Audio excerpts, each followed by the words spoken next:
So for the major study project, I had decided to make a pop-up book. It's a 7-page counting book for young children between the ages of 3 and 6, and it's called 7 Nights Lost at Sea.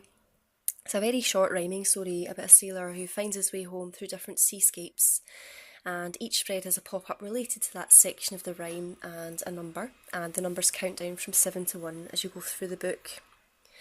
So I've chosen to do a counting book because it's a very simple narrative structure which would let me explore how to combine the imagery with 3D structures in the book.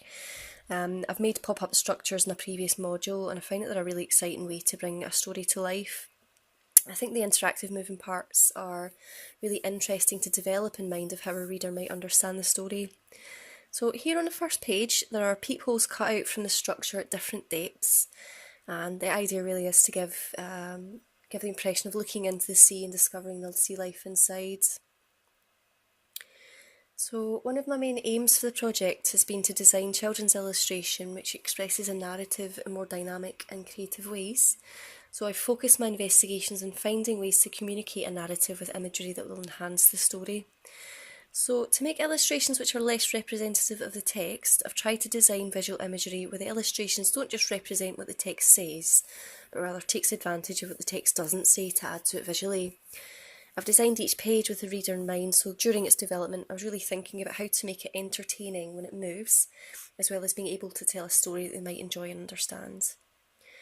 So as pop-up mechanisms are geometric 3D structures, I wanted to develop a geometric style of illustration where the objects are quite reduced and abstracted and use a lot of pattern and shape in the design to complement the 3D shapes.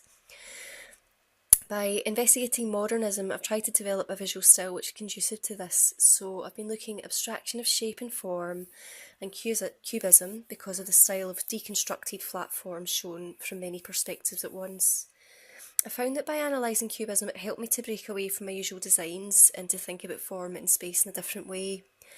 So I've used Photoshop to create the illustrations because Photoshop can make a very flat graphic block of colour, and to this I've added some monoprints scanned in and some line drawings as well, and that's really to add some energy. I think that without that texture it would really look a little bit too flat. This is quite a new way of working for me. I've used Photoshop before, but I tended to use it more to touch up illustrations from traditional materials like paints and coloured pencils. So the style I've developed through this project was really a lot more flat, using block colours, and the reason was to emphasise the pattern in geometric shapes and digital images. Photoshop's a great way to do that. So I've used a slightly different colour palette on each spread too, because I'd like to give the impression that the boat is travelling a long way through different parts of the ocean. And when you make a pop-up book, it's important to make lots of prototypes until you've designed the action and size of your pop-up mechanism.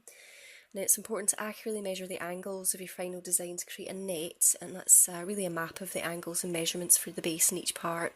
And that really makes sure that the 3D sections are the right size for the page and hold properly when you make the final book.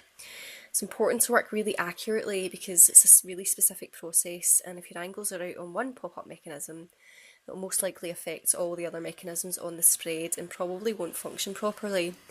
So one of the most difficult things about pop-ups isn't really getting them to pop up, it's actually to get them to fold down properly within the confines of the page. And that's really a design challenge that I had to work with in this mode. So the placement of the sailor's boat differs slightly on each page. Sometimes it's illustrated onto the base, sometimes it's on a pop-up structure. So you can see here the boat is on a little mechanism there that helps it bob back and forward when you open and close the page. And the idea here is really to give a sense of varying perspectives to make the imagery more dynamic.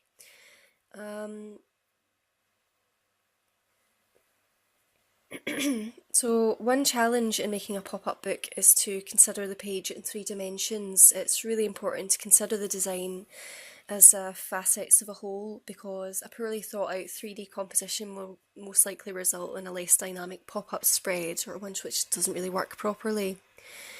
Perry Nodelman said that to enjoy a pop-up book is to read it 3 times, once for the illustration and text, once again to play with the pop-up mechanisms, and once again to absorb both of these aspects together. Therefore, when I've been making the pop-up book, I've been thinking of the whole while designing individual parts.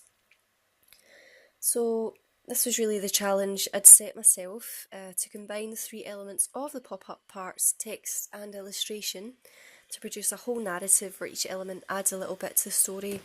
So I have tried to give a sense of rhythm throughout the book from the rhyme as well as with the pop-up movements. For example, on this last spread, the pop-up mechanisms and structures are quite similar to the initial one, and I wanted to give a sense of kind of reflecting back to the beginning just to kind of bring it round to a satisfying conclusion.